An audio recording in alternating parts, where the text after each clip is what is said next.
La saison 2024-2025 de la Ligue nord-américaine de hockey vient tout juste de se terminer. Ça fait on parle de quelques semaines.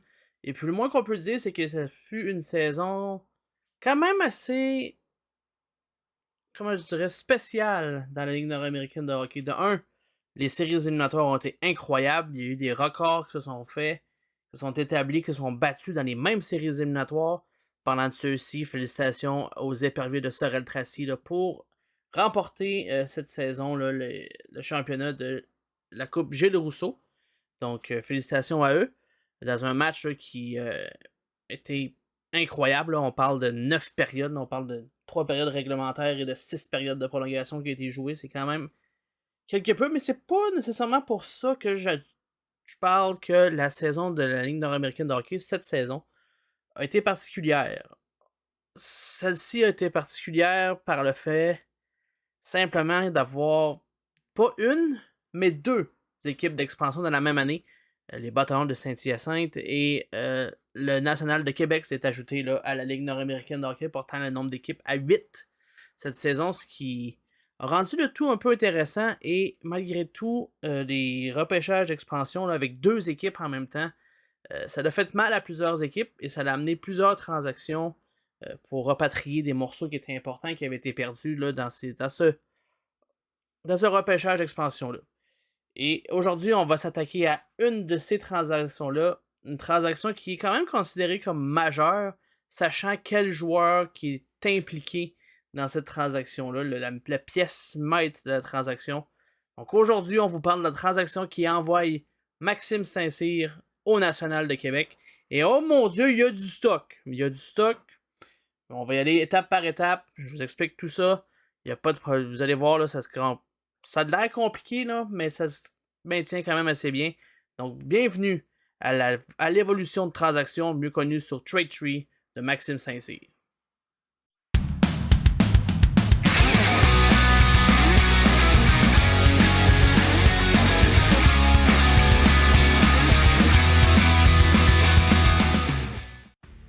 Donc, pour faire ça simple, qui est Maxime Saint-Cyr et pourquoi c'est si... On dit que c'est une transaction qui est quand même majeure. Maxime Saint-Cyr a débuté sa carrière là, dans la Ligue nord-américaine de hockey à la saison 2021-2022. Il a rejoué là, 28 matchs à sa première saison, 52 points, 27 buts, 25 passes. Je pense que ça a le mention d'être. Ça a le but d'être mentionné là, parce qu'il ne veut pas, c'est un peu ça, c'est le style de joueur qu'on a en Maxime Saint-Cyr, c'est qu'il est un joueur d'impact, c'est un joueur d'un attaquant là, qui va aller chercher beaucoup de points. Donc on parle de 28 matchs à sa première saison, 36 et 36 les deux prochaines, la 2022-2023, 2023-2024 à Rivière-du-Loup. Il a joué tous les matchs. Dans la Ligue nord-américaine, pour ceux qui ne le savent pas, c'est des saisons de 36 matchs. Donc en 2022-2023, on parle de 45 points en 36 matchs, 24 buts, 21 passes. Et la saison d'après, 23-24, on parle encore une fois là, de 49 points, 25 buts, 24 passes en 36 matchs. Donc pour Maxime Saint-Cyr, on parle de 146 points à 100 matchs avec les Troels de Rivière-du-Loup à saison régulière. C'est pas rien. C'est assez. D'atteindre d'aller chercher 100 points et plus à ses 3 premières saisons dans la ligue, c'est quand même quelque chose, sachant qu'il y a seulement que 36 matchs là, par saison. Cependant, pas, les choses ont. Le repêchage d'expansion a amené des choses à faire en sorte qu'il y a des décisions qui ont dû être prises du côté de Rivière-du-Loup, et c'est ainsi qu'on s'amène à la transaction qu'on parle aujourd'hui, qui envoyait Maxime Saint-Cyr là, au National de Québec. Donc pour faire ça simple, le Troel de Rivière-du-Loup envoie Maxime Saint-Cyr un choix de 2e ronde en 2024 et le choix de 7e ronde en 2024 au repêchage, évidemment, là, au National de Québec. En retour du gardien Émile Sanson, de l'attaquant Tristan Pelletier, d'un choix de 2e ronde en 2024, d'un choix de 6e ronde en 2024 et du premier choix, un choix de première ronde, c'est-à-dire en 2025. Ça va être important de retenir le choix de première ronde en 2025. On va y revenir quand on va faire la section Rivière-du-Loup. Vu qu'il y a plus de stock, je vais y aller vraiment en deuxième. On va faire le côté Québec en premier. Donc, vraiment là, ça va être important. Puis aussi une petite astérix qui est pas dans le visuel, mais qui est quand même là, quelque chose là, de majeur, si on veut. Là. Ben, de majeur. C'est quelque chose qui nous a aidé là, à Rivière-du-Loup là, pour le repêchage d'expansion en tant que tel. Donc, si on regarde là, la transaction de Maxime Saint-Cyr vers Québec, on va parler des choix des choix de ronde parce que ceux-ci, ces repêchages-là ont déjà été faits. Donc, on va parler là, du choix de deuxième ronde de 2024 qui est. Le National de Québec a repêché l'attaquant, l'allié Félix Lafrance.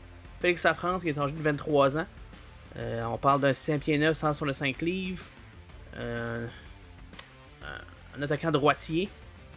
Félix Lafrance là, a joué la dernière saison avec l'Université du Québec, le QTR, là, les Patriotes de l'UQTR à Trois-Rivières. Celui-ci a amassé 27 points en 26 matchs. Donc, quand même, là, on parle de 13 buts, 14 passes, ce qui est quand même pas, mauvais. Si on regarde là, dans son parcours là, dans la LHJMQ, là, il aura disputé en total de. On parle de 4. On parle de 4 saisons avec, dans la LHJMQ, 3 avec les Eagles du Cap-Breton. Une avec les. Et puis la dernière saison, là, c'est moitié-moitié avec les Saguenayens de Chicoutimi et les Titans d'Acadie Batters. Et puis sa meilleure saison offensivement, on parle là, de sa dernière saison en fait. Là, en 26 matchs avec les Saguenayens, on parle de 50 points, 23 buts, 27 passes. Et ensuite, il a disputé en 26 matchs.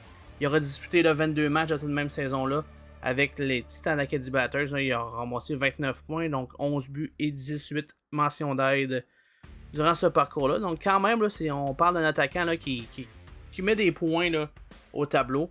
Ce qui va venir la saison prochaine, là, 25-26, pardon. Donc, pour 25-26, ça va être à voir. C'est un jeune attaquant, il a 23 ans. C'est sûr qu'il a joué universitaire. Est-ce qu'il va être tenté peut-être d'essayer sa chance plus pour les East Coast ou quoi que ce soit, ça va être à voir. Mais sinon, là, je pense que maintenant que son 3 ans est fait universitaire, là, ses 3 années universitaires sont faites, il y a des chances, là, il y a peut-être des chances là, que le National de Québec là, puisse le faire amener là, directement là, dès la saison prochaine. Si on regarde du côté du choix de 7e ronde, on parle de Thomas Caron. Thomas Caron, lui, est un joueur là, qui a joué là, en. Si je me trompe pas, la saison dernière, là, on parle un petit peu dans la East Coast, terminé la saison en Finlande avec le HPK dans la Liga. On parle ici là, d'un autre allié, 6 pieds 2, 216 livres de Candiac. C'est un attaquant qui tire de la gauche. Si on regarde là, de son côté au niveau de Thomas Caron, c'est sûr qu'on parle pas. C'est sûr qu'on parle pas d'un pointeur extraordinaire, pour être bien honnête avec vous. Là. Si on regarde là, de son passage là, dans la Ligue junior majeure du Québec, là, on parle de 2 saisons complètes là, avec les Remparts de Québec. Donc c'est un ancien rempart, c'est peut-être pour ça qu'on est allé là, le chercher du côté du national là, pour amener des anciens joueurs des Remparts puis de mettre un sentiment d'appartenance envers cette équipe-là. Puis donc c'est ça. Fait que si on regarde un peu là. On parle, c'est ça, la première saison complète avec les Remparts, 60 matchs, 27 points, 115 minutes de punition, de pénalité. Donc c'est un gars qui probablement qui joue la game rough.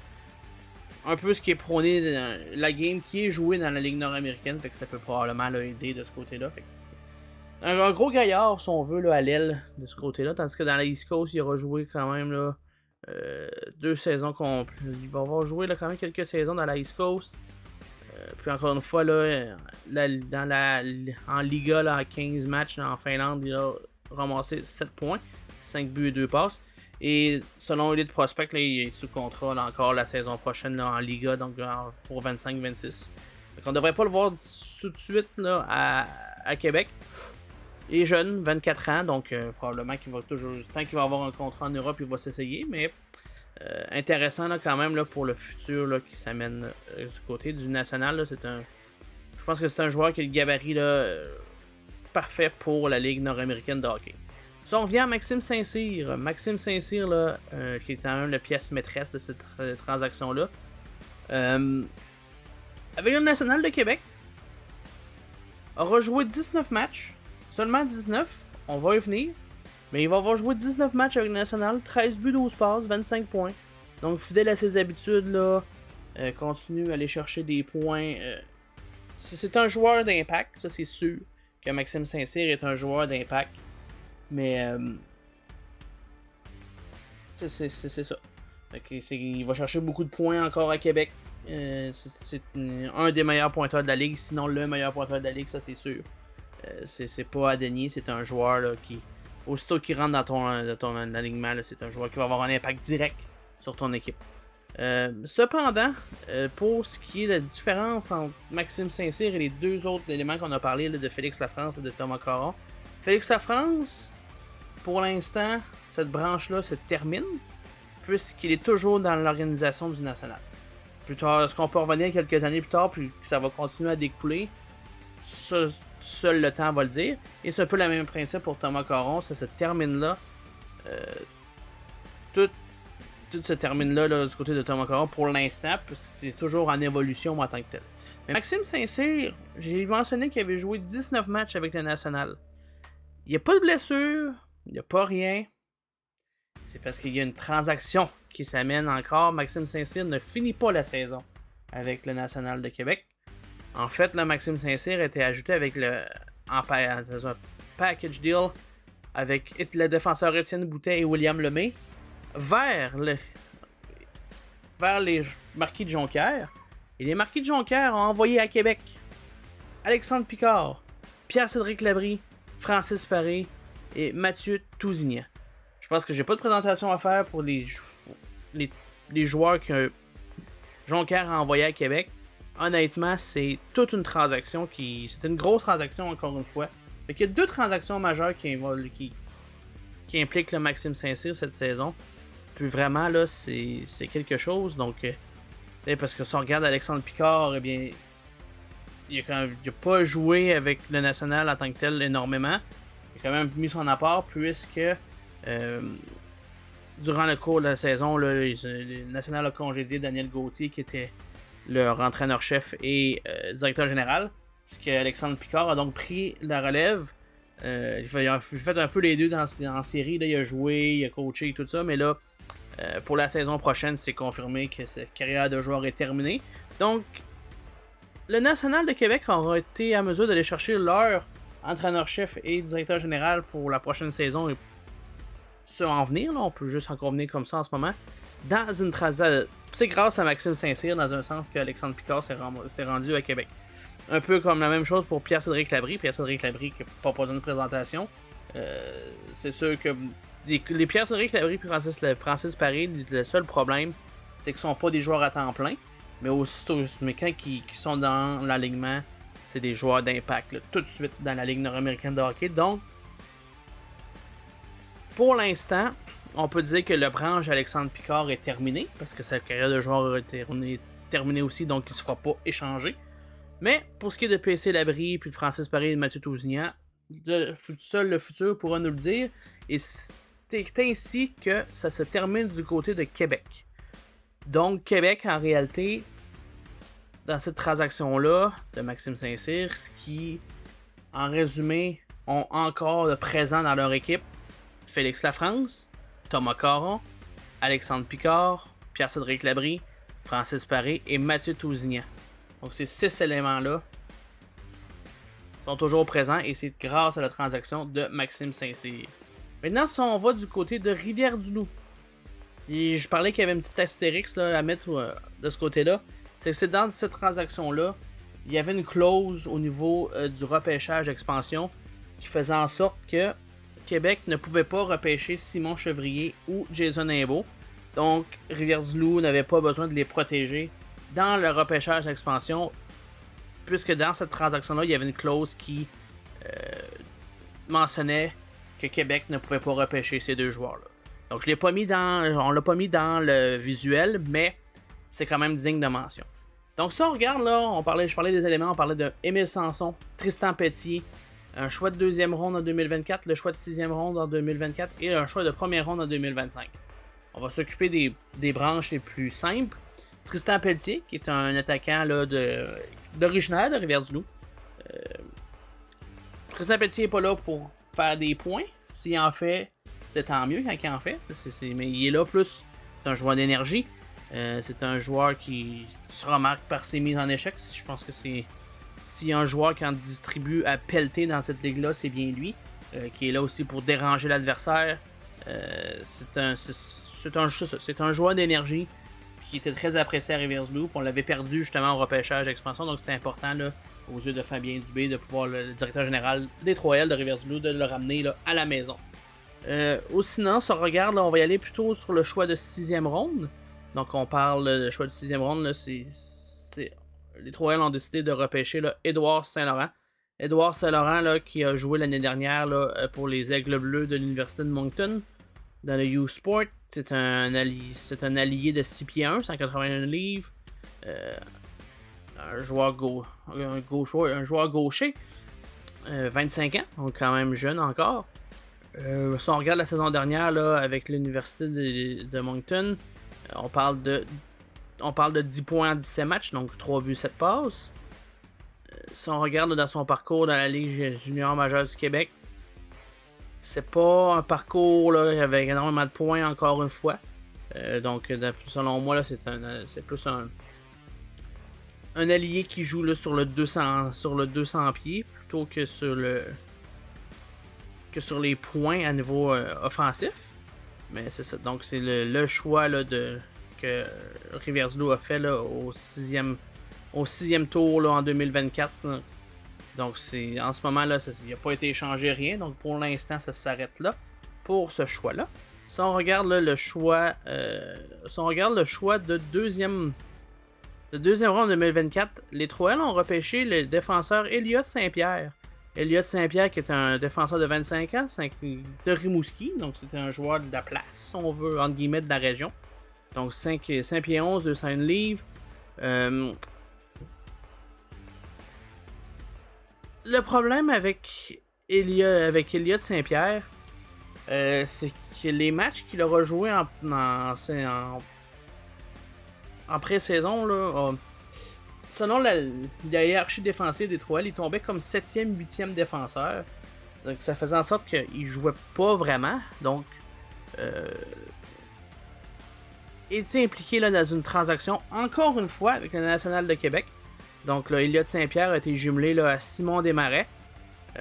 En retour de Julien Gagné, Vincent Bugeaud, Mathis Roy, un choix de 5e ronde en 2025 et un choix de 7e ronde en 2025. Donc c'est ce qui a fait, c'est la transaction là, entre Elliott Saint-Pierre et Simon Desmarais quitte vers Québec. Là, on reçoit le Julien Gagné, Vincent Bugeaud, Mathis Roy, choix de 5e en 2025 et choix de 7e en 2026. Julien Gagné qu'on a vu là, en séries éliminatoires là, quelque peu. Se débrouille bien, on parle d'un centre à caractère offensif. Donc c'est un joueur là, que je crois que ça fait quand même quelques temps que les 3L tentent de l'amener vraiment là, avec eux. Peut-être potentiellement à temps plein. Donc ça va être à voir là, dans les années qui suivent. Mais on l'a vu là, quelque peu là, en séries éliminatoires de quoi qu'il est capable. Puis honnêtement, là, je pense que c'est un centre là, qui pourrait porter de fiers services là, au niveau de la production offensive là, du niveau des 3L. Vincent Bugeaud qui est un défenseur plutôt à caractère défensif. Capable. Nous a joué quelques matchs là, également là, cette année dans la Ligue nord-américaine, autant à Québec qu'à Riversblue. Je pense qu'il est capable de jouer son épingle du jeu. Mais encore une fois, là, c'est un défenseur qui est plus à caractère défensif là, de ce côté-là. Mathis Roy, ben, en fait, là, je pense que Mathis Roy est plus connu à cause de son oncle, qui est André Roy. Donc, c'est ça. Donc Mathis, là, qui est le neveu d'André Roy. Mais les deux ont le même tempérament. Là. Mathis Roy est pas là pour marquer des buts. Mathis Roy est là pour déranger l'adversaire, faire mal à l'adversaire. Puis on l'a vu, là, les quelques matchs qu'il est venu jouer à Riversblue, là, ça l'a permis au gars là, de prendre quelques pouces et quelques livres de plus. Donc c'est un peu ça le rôle là, de Mathis Roy là, au niveau de l'organisation là, des 3L de Riversblue. Là, selon moi, là, Mathis Roy est un joueur qui pourrait faire sa place là, à temps plein dès la saison prochaine là, au niveau du 4e trio. Un joueur là, qui encore une fois, plusieurs vont dire que c'est un joueur unidimensionnel, mais pour un joueur unidimensionnel, il est quand même capable de donner son bon coup de patin.